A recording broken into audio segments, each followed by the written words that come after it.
Welcome, everyone, to another installment of the Angriest Man in Orlando. I am your host, Anthony, and I'm angry. And I'm going to tell you why in tonight's show. First off, I want to say thank you to everyone watching on YouTube and Rumble. If you like what you hear, feel free to subscribe or follow. If you don't like what you hear, feel free to post a comment about why you don't like it. I'll be reading those comments through this show and after the show, and we'll discuss together all the issues you might have. What are you angry about? Okay, so today, what makes me angry? All right, so I mentioned the show was going to be on a Tuesday, and due to some health things, I couldn't do it on a Tuesday, so I'm already a little angry off of that. But thank you for showing up on Wednesday and joining me. It's going to be a good show. We're going to go through some stuff. So the first thing we're going to go through is what I promised. We're going to see the videos of people from EDC and what was going on with them. Well, I don't have any videos. It was terrible. I was out there Saturday night in downtown Orlando where EDC was a few miles away happening. And I really didn't run into anybody that was worth talking to. Back in the day, this festival used to attract a lot of people, and a lot of them were the beautiful people. They used to come in groups, men, women, beautiful looking people. I think everyone enjoyed it. I think they enjoyed it. I think the people who came to see them enjoyed it. I think the people who were at the festival to enjoy the festival enjoyed it. It was a great time. But I sat out there for a couple hours, got my camera ready, saw some other people with their cameras. And as I was watching, I really got the sense that maybe no one shows up to these type of things anymore. Because what I saw were a lot of people coming from the festival to downtown and getting in their vehicles and leaving. They didn't stick around. The ones who did, I gotta say, oh man, way more gay men than I could even count. Way more than any pretty women, which if you're into gay men, hey, that was great. A lot of them shirtless. Not really any model types, but it's for what you want to see, I guess. As for the women, holy cow. They were few and far between, but a lot of them were just mid to low range on the scale. They just weren't good looking. And I don't want to subject my audience to anything that is just simply appalling or you just don't want to look at. But if you want to, you can go on to orlandoweekly.com and look through the photos they decided to post. It didn't used to be like that. I mean, I really hope I don't have to keep saying this, but man, I wish those good old days would come back, and apparently they haven't. I can't even begin to describe what I saw. But if you want to, you can go see that and you can enjoy it, not enjoy it. It wasn't my thing. I'm sorry, not my thing. So unfortunately, I don't have any videos to show you. The night was kind of a wreck and we ended up leaving early and it just totally kind of collapsed. What a shit show. But it leads me to wonder, okay, are beautiful people no longer going to these major events? You have big events like Burning Man, Bonnaroo, EDC, and others around the world. And I'm wondering, since it takes money to be beautiful, a lot of money, men and women, the beauty industry is multi-billion-dollar industry. So, are they running out of money and can't do these type of events? Or are they simply not wanting to do these type of events anymore? The thing I say is because these events are usually ticketed out months ahead. So some people months ago said, hey, I got the money, I'm going to go. And then when it came down to it, the final day shows up, they come down, they watch the event. They don't have any money to go out and have a good time afterward. So, like I said, I saw a lot of them just getting in their vehicles and going home. Several of them just walking through downtown to their apartments and rentals and everything else around there. And it was really kind of a moment to sit back and say, wait a minute, is the economy as good as everybody thinks it is? So, where's the economy going right now? Well, we just got the inflation report. Inflation was only at 3.2% for the month of October. And while that seems good because it's not 3.7% like September, prices are still going up. It's terrible. Okay. It's absolutely outrageous that you could say an economy is doing great, even though prices are still going up for items and the poor are getting poorer and the rich are getting richer. I don't know who thinks this economy is getting better, but somebody's saying it. Oh, numbers were better than ever. Stock market went over 500 points at one time today. Whoa. Are we really going to believe this stuff? Simply look in your wallet. Check your bank account. Do you think you're doing better? I'd love to hear from you. Drop a comment if you're doing better, doing worse. But honestly, looking at everything, it's absolutely insane that people are actually saying this economy is doing okay. You've got vehicle prices going down, home prices at a steady to declining rate, depending on where you live. Home sales are pretty much flat, if anything. Jobs are not giving out raises. Layoffs are starting to come around. And we're starting to see people get hit hard with the upcoming holidays coming. So, another thing that might be hitting hard, dating apps. That's right. So, if you don't have any money, you're not using the dating app. For the people that are, we have a great article from Marketplace. Dating apps struggle to compete in a saturated market. I'm going to try to share this article with you, so give me a second here.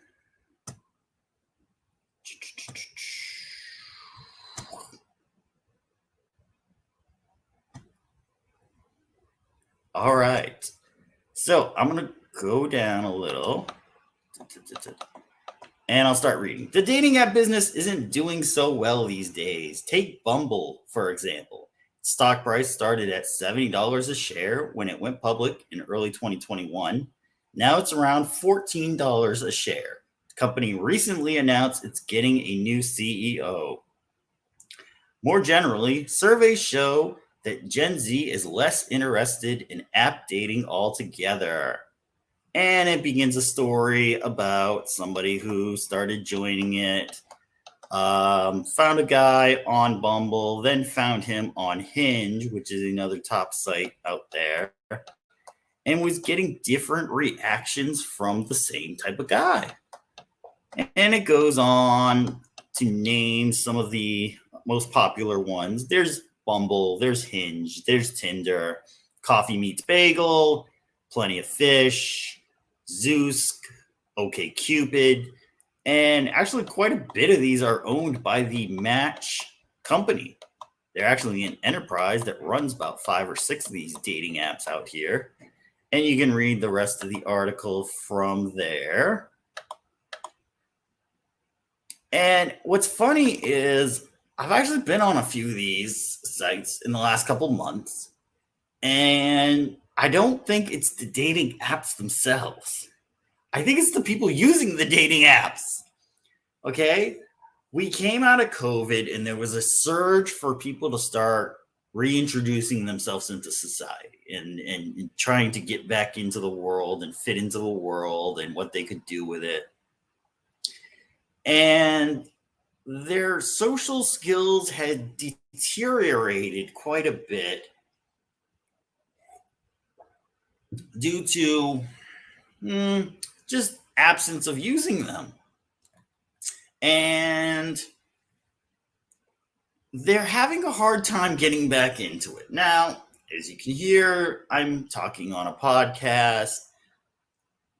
Seems pretty easy to do, but in reality, it's actually quite hard. You have to actually prep for these things. You have to understand these things, understand what people want to hear and how you can interact and what wording to best use. And the people on the apps right now, and this one's actually both male and female, are doing a horrendous job right now.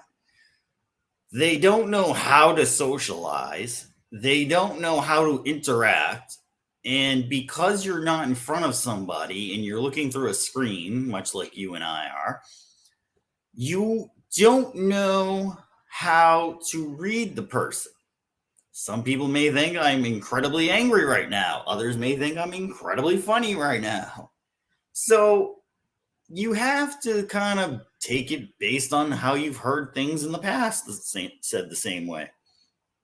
So some people can take it as harsh criticism, other people can take it as a playful joke. And I think that's the real problem right now. Now, the apps do have some problems, and I'm going to name them and how to fix them. One of the main problems is something I don't know if they want to fix, but they'll have profiles on there. People set them up, put their pictures in, put their likes, dislikes, all their information in there, and then simply leave it there. Some people forget, some people start dating, some people just don't care about it anymore, or some people want to use it to get them to join their Snapchat or Instagram or whatever other website they're trying to promote and stuff. And 6 months, year down the line, these profiles just sort of sit there. And you may come along and see it and think, oh my gosh, this person looks great. I'd like to get to know this person. And you click like, and you send a message, and you get no response. Now, a lot of these sites do ask you to pay to actually see if the emails you sent out were read or not read. And once you do that, you end up finding out that that person hasn't logged on in 3 months, 6 months, a year, for all we know.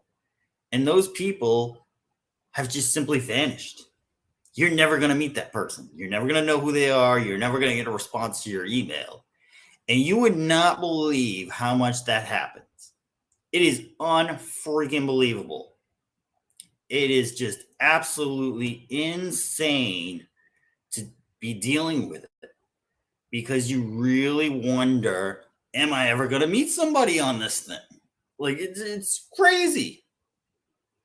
So to do that, what they should install is some sort of filter that reads if you've been off 6 months to a year, it'll delete it out. Because in real life, when you're out there, things change. Life changes. You may move. You may get a job. You may change your identity, for all I know. I don't care. But things change, even in 6 months to a year. So when you go back on, you can simply just create a new profile. Take a new picture of yourself. You cut your hair. You let your hair grow out. You grew a beard. You shaved it off. Whatever happened to you changed. So if they were to do that, I think you get better interaction, better dealing with people with these profiles that are just kind of vacant profiles, zombie profiles, if I can call them that. And the experiences would be better, which would in turn bring more people to your app. Word of mouth is the best way to build these apps. None of these commercials look remotely real anymore. They put the weirdest interactions possible on some of these commercials, if you've seen any of them. eHarmony, Match, and all the other ones. They're absolutely bonkers. So I think word of mouth and reviews through sites like that can actually build your app better. Now, they won't do it, or they may tend to not want to do it simply because the more people and profiles you have online, the more you can share with advertising. If you have, a million profiles on there, whether people are using them or not, they can tell advertisers, hey, we got a million people here. You want your product shown to a million people? Well, here's what we'll charge you, and we'll do it. And they're paying. So, of course, where's the incentive to take these zombie profiles off? Again, kills the experience, but makes more money. So, what are you going to do with it? Another thing that may be coming into this situation with these apps is AI. And AI may work great, but again, AI is only going to work as great as it's programmed. If they're able to program AI to read the profiles and figure out if this person would actually interact with the original person who set it up, it might work. It might get better results, which in turn brings better word of mouth on your apps and would get more people involved in it. But if they don't allow AI to read their site, then you're going to have the same problems you're having now, because AI will match you with a person it thinks is very compatible. Now, if that person is a zombie profile, it's never going to connect through. Doesn't matter what AI can help you with or write for you or share with that person to maybe get you on board. It just won't go anywhere. So that's another issue that's going to come up, that if the company does not work with the AI, there's no point to even bring it on board with the app and with the company, because it's just absolutely ludicrous, absolutely just wretched. A lot of people are leaving the apps. A lot more women are leaving the apps because women have more opportunity in the real world. They're able to find guys a lot easier. Guys approach them. Guys will walk up to them at the coffee shop, walk up to them at the dry cleaners, walk up to them in the park. So you have more opportunity. Men will stay on longer because they won't have as much opportunity. A lot of men have been shunned in the real life and believe that this is the better way to go, because I can talk to somebody and they can learn how I am and it'll be so much better. I don't know. Maybe it will, maybe it won't. But I think the best way now, because we solve solutions on this show, the best way now is to do in-person speed dating. I think I've tried it a few times live. It's actually really good. You get to meet quite a few people in a short amount of time, so you're not wasting a whole 2-hour dinner date with someone just to get to know them. You learn the basics about it, but people are still able to match. So if you don't match with that person or they don't match with you, it doesn't work. You both have to match. And it gets you to socialize in real life. It gets you to read how people are. It gets you to feel your delivery on your knowledge and your experiences and whatever you want to tell this other person.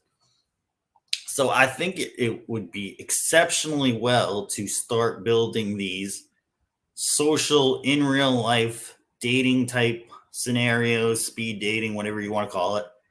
And I think it would probably be a really great business for anyone who actually wants to start that up and try that. Pretty simple. Use your social connections. Use Facebook, use Instagram, use Snapchat. Maybe not Snapchat so much, but Instagram connects with quite a bit of people. And you can actually build that out. And people in this area, we're trying to do a meet at this place. Go to the place, just ask them to use some of their space. You'll pay X amount of dollars to use it. A lot of these businesses, a lot of these bars, clubs, entertainment places, they're not packed. And that was another thing I noticed this weekend. A lot of places were not packed. Really small places were close to capacity. Larger places were nowhere near capacity. And this is in a major city. This is in Orlando. So don't for a minute think that it won't work. It could work. A lot of places are losing revenue right now. They're not selling as much. So for you to walk in and say, I can give you a guaranteed amount of people on this night at this price, they're going to say, yeah, they're going to take that one. And they're going to hopefully get you to do it quite a bit. So be ready. If it does pick up, you'd have to do this a couple times a month. But it's definitely something to look into, that if you want to do that, it'd be great. You never know. Could be a whole new career for somebody out there watching right now. So that's what I did this weekend. What I know a whole lot of people weren't doing this weekend is go see the Marvels. If you saw the Marvels, please let me know in the comments. I'm itching to know what you thought about it. Now, I didn't go see it. I actually went and saw The Holdovers. It's a great movie. I'm originally from New England, so the nostalgia that was in the movie really hit me, and I'm actually thinking maybe taking a trip back up there. So, people in New England, you might see me up there this winter. But I looked through the seating charts on a couple of the ticket sites and theater sites, and I gotta tell you, I didn't see a full theater once. There were still tickets available. And if anyone did go to Marvel movies back in the 2010s or so, the first night was completely full. Which was usually a Thursday. They do a couple shows. Same thing happened here. Friday was almost completely full, if not completely full, on a couple of the movies. Saturday was mostly full, especially the earlier shows. And Sundays were usually completely full, especially the empty show, early shows. But there was nothing but kind of half full theaters around here. I've heard from some reviewers online that there were actually almost completely empty theaters that they went to on Thursday night. On Thursday night, mind you. So it was really an eye-opener. And I actually have some numbers here, if we could take a look at that. Okay, this is as of Tuesday, November 14th here. So if you can see that, The Marvels is in the number one spot. But if you look over at the total gross right now is 51.7 million right now. So their gross number from the weekend was actually dialed back to 46 million. That is the lowest opening for any Marvel movie. Okay. This started back in 2008 with Iron Man. This was the lowest opening of any Marvel movie. I hope y'all heard that. I'm going to say it a little louder now. The lowest opening of any Marvel movie. Okay. So, don't worry, it'll get better. The numbers will come back up. It's not looking good. Worldwide estimate of a full production run, full showing, they're saying around 300 to 350 million. The movie cost about 300, or probably a little more than that with advertising, but we'll say 300 million. So you don't get the full box office receipts as a studio. You get about half, 50% or so. And for them to make this movie for, let's say, 300 million, you'd have to gross 650 million, we'll say on the safe side, just gives us a little over 650 million from worldwide box office sales of this movie. If you barely hit 300 million, you will have lost close to 150 million on this movie alone. Okay. You know, from my last video on Disney, Disney's dying. Marvel's dying. Star Wars is dying. Pixar isn't hanging on too long. And the reason is they're just not writing anything that's any good. They're gender swapping characters. They don't know what the story's going. They're building all these multiverses that don't lead to another multiverse. So nothing feels like it's even together anymore. The cinematic universe, as they say. Absolutely terrible garbage. And they may be coming to an admission that they might be wrong because I'm hearing a lot of rumblings coming out. Okay. And was Marvel's a success? Some people are going to say yeah. I'm going to say no. The Kool-Aid drinkers on Facebook love the movie, but there's not that many of them out there to really sustain this movie. And the reason I think Marvel may be learning their lesson is the fact that there are reports now that Kang, the supervillain for this phase, played by Jonathan Majors, may be getting the boot. They are stripping the name of the new Marvel's Avengers movie from the Kang Dynasty to an Eternity War. I have heard that the director for the Kang Dynasty has just been let go today also. So, could this be Marvel's way of possibly rebooting everything and trying a new situation?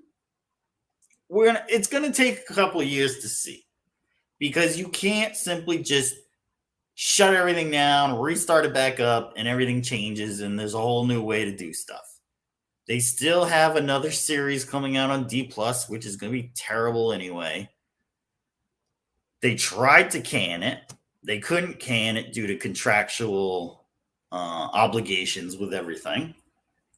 But it sounds like they're going to restart a lot of these movies almost from scratch. And I say that because there's also another report. Captain America: Brave New World is getting pushed back 7 months, and there's reshoots happening. And there's a rumor that the reshoots involve 90% of the movie. So, is this Disney finally seeing that the way they've been going is just not making any money? I mean, how many movies you got to do with losing money before you just say, hey, well, all right, this is not the way to do it? But have no fear, because Sony is here. And Sony dropped the trailer for Madam Web today. Madam Web, character in the Spider-Man universe. And let's watch the trailer and see if we see any similarities between the Marvels and the Madam Web trailer. Let's pull that up.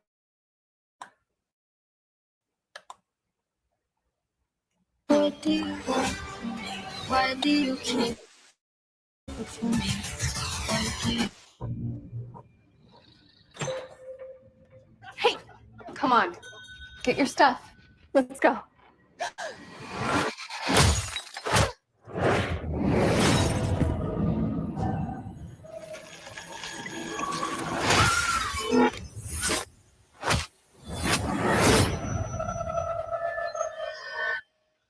Let's try that again. A week ago, I spent my life racing against time. I'm gonna help you out today, okay?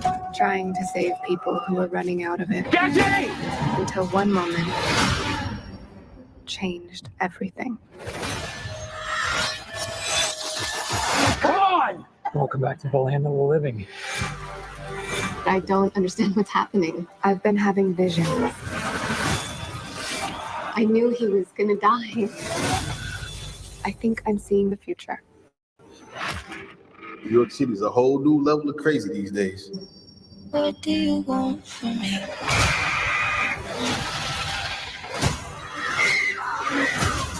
What do you want?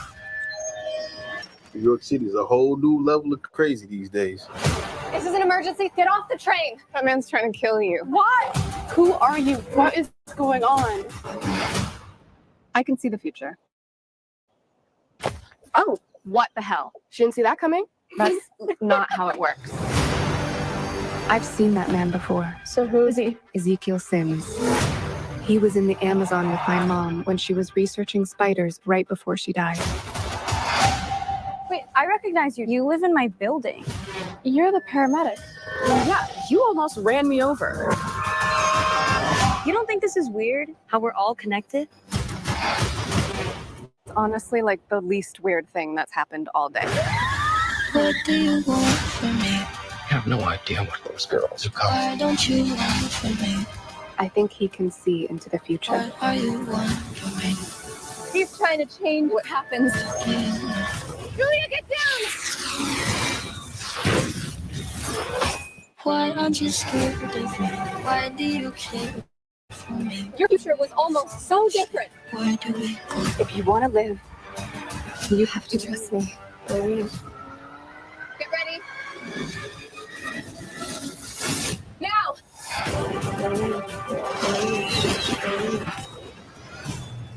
You're showing off. Maybe a little.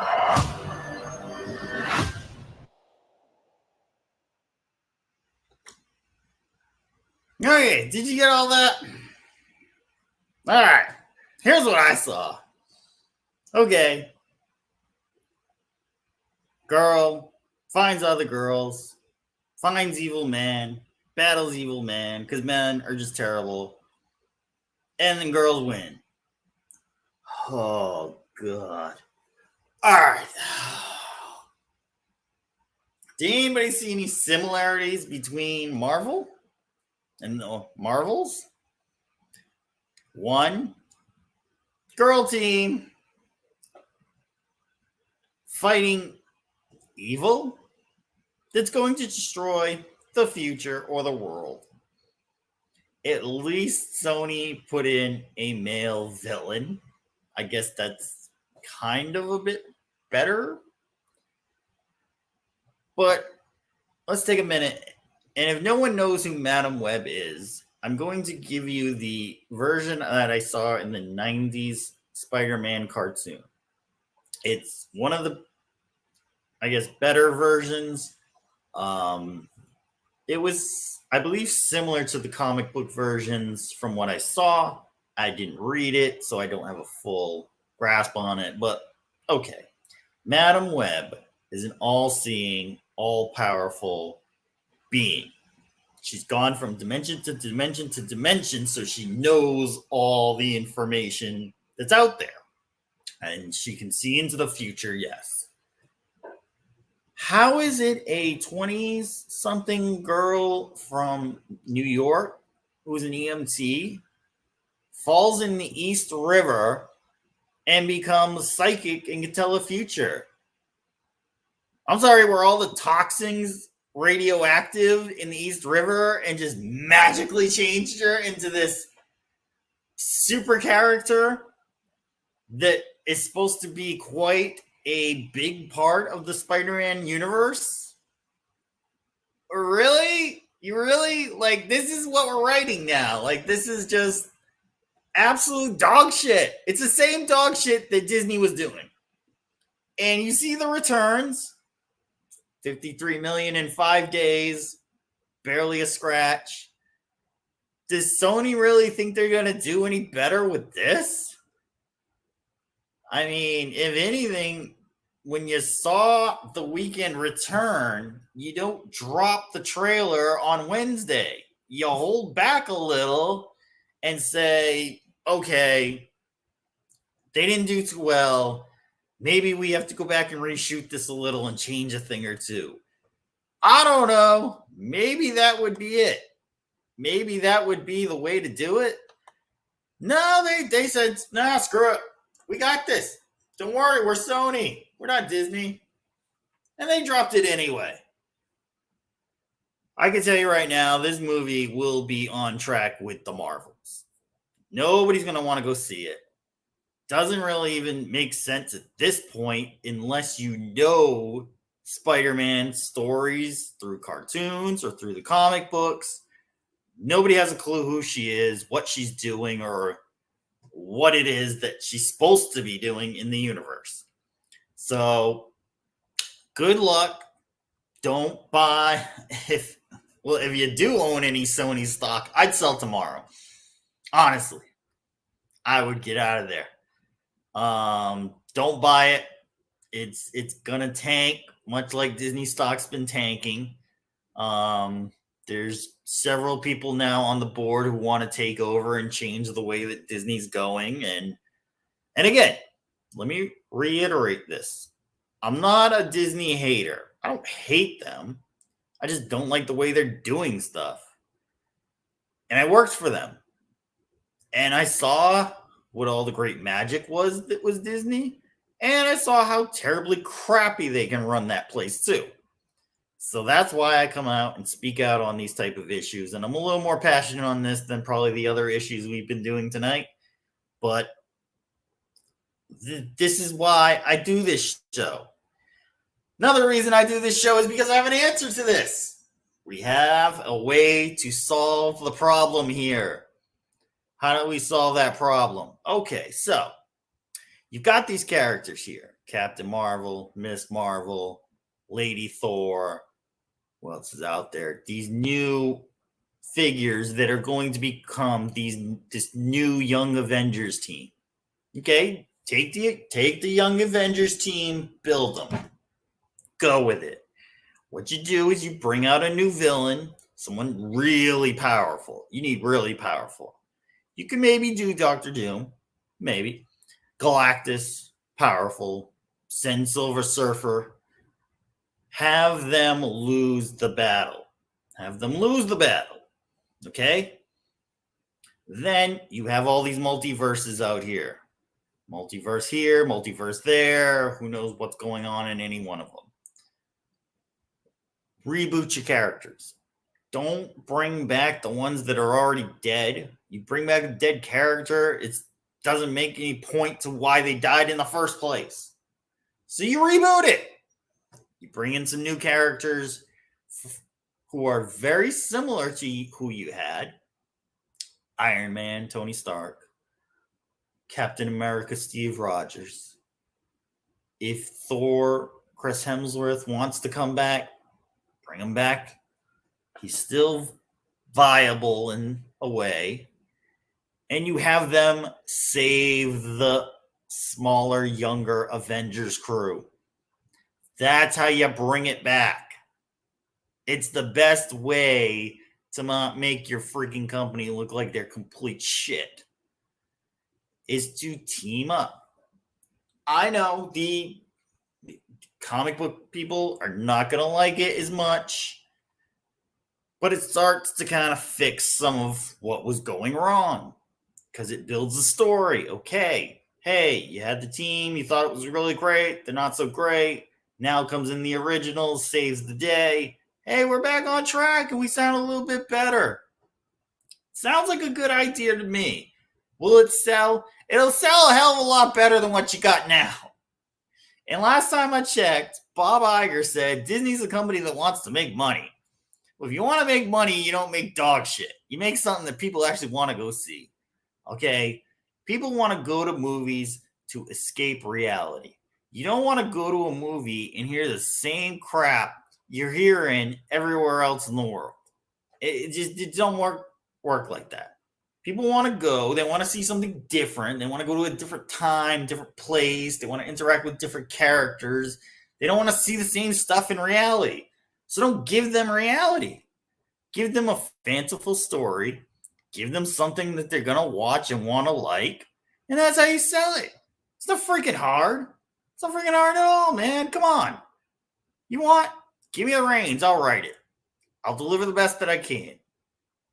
So, will they change? We don't know. There are rumblings. Gonna see how these rumblings go out. But who knows? Maybe in a couple of years things do change and you actually get excited to want to go to the movies again. We'll have to see from there. we're going to start wrapping up, and there's a few last little stories we'll go through, and then we're going to get out of here. Don't worry, I'm trying to hold you here all night, folks. So, one of the last stories is, if you know this comedian by the name of Bill Burr, he's from Boston, and he was a pretty funny guy. Kind of went against the grain with some people, but all around, tried to be a decent guy. His comedy was funny. I got a chuckle out of it. He did all right.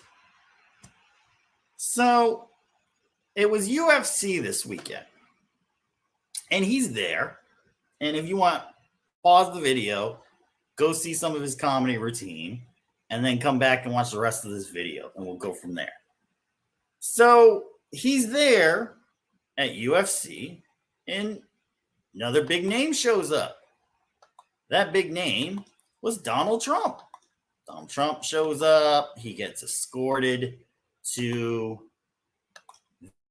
his seat, which ironically is right by Bill Burr. And who's that next to him? Well, that's Bill Burr's wife, Nia Hill. And Miss Hill is there flipping off. Now, I can't say whether she was flipping off Donald Trump. From the photo that was taken, Bill's looking the other way.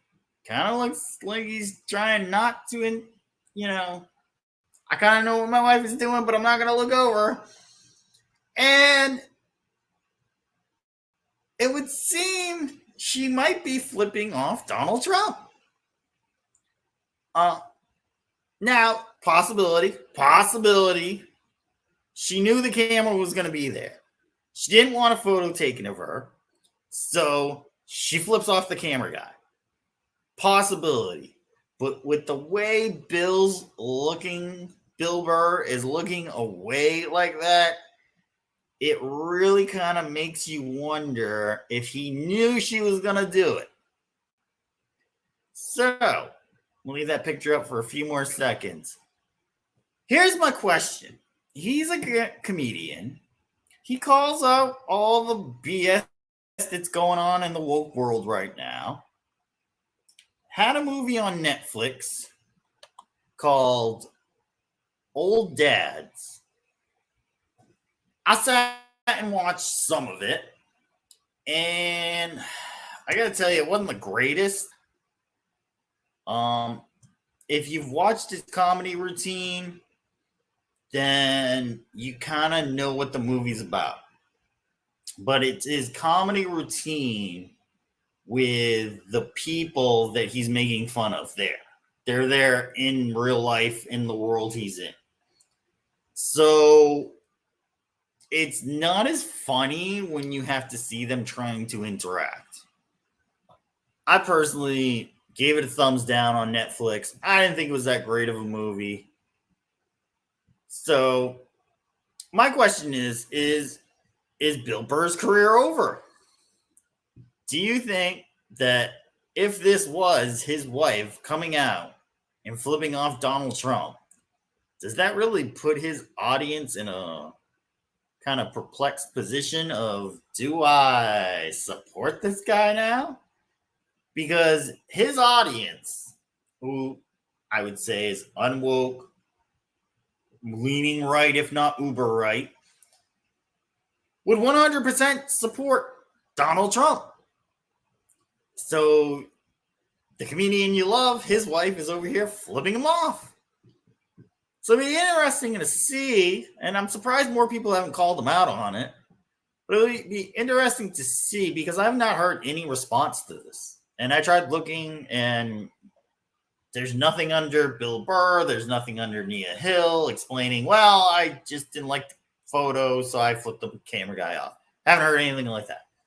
So it'll be very interesting to see how his career goes from here. I would think it's going to lean negative. I would not buy stock in his career anytime soon, but you know, if the Wokies like him, maybe, you know, he gets a chance with another movie and his career is not bad, but his fans just desert him. I don't know. It's just something to see there and something to think about. And it'll be interesting to see. So, we're going to start wrapping up the show. Don't see too many comments here from anyone. If you want to comment, feel free to, you know, jump in there. And yeah, this is what's made me mad for tonight. I gotta say, man, I'm angry over here. And when you wake up every day and you see the things that I see, I think you're just as angry. Now, you don't have to stay angry all the time. You know, you folks at home just, you know, turn on some TV and relax and have a bowl of popcorn. Me, no, I'm going to stay angry. Because one thing that I've learned is when you're angry, you get things done. People were angry a couple of years ago. They really fought to get their rights back and stuff happening, and that's when things were really, you know, coming together and coming alive. So I want to say to everyone out there, thank you for watching. We're going to try to get this show regular, hopefully on Tuesdays, and I'll make announcements when it's coming up. That way you can all watch. But feel free to watch this over and over and over again and laugh, cry, get angry, all the good stuff. And if you like what you're hearing, share it. Let people know, hey, come on, we'll have a conversation and we'll get stuff going. So once again, thank you for everyone watching on YouTube, watching on Rumble. If you're on YouTube, subscribe. If you're on Rumble, follow. I want to thank everyone for taking time out of their life to hear this. I'm just angry and I'm ranting. Once again, this is the Angriest Man in Orlando. Your host, Anthony, saying, stay angry, my friend.